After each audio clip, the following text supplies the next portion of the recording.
on the Enugu one. The Enugu women agbaja. Men agbaja. And here na like a challenge.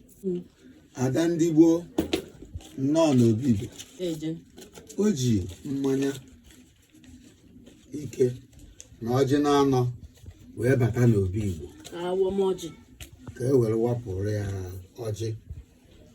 Wee banye na ndụ na-eme ndọrọndọrọ ndị bụ Igbo na etu Igbo si bido. Ka ijiri bịa nsị gị nnọọ. Ana ihe na like we challenge. Oge gara aga agwara anyị kwuru maka okotu. Kwuo maka ndị nri. We kwuo maka Igbo. Ihe ọzọ iji bịa tata bụ maka agbaja. Agbaja ahụ eji m agbalịrị ya etu o si kwụsị n'Enugu.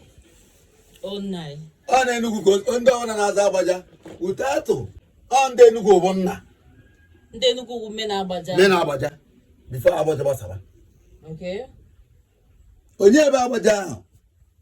Onye ọ na-agụcha ntị ya. O nwere ihe nchọrọ ịkọ tata.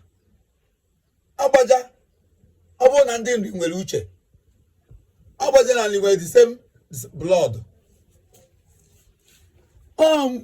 Kenu mgbe Kenu bịara n'Igbo o gbuchara nwanne Ebel were bịa n'Igbo wee saa afọ Igbo okponye nwaanyị ọnụba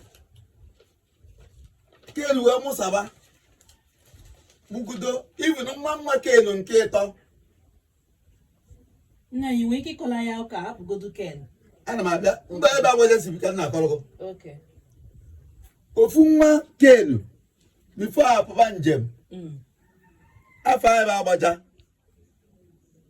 Nwunye nwa Kenu nke ịtọ nwa nwoke nke ịtọ. Hapịa nna hapịa. Afọ bụ Ada.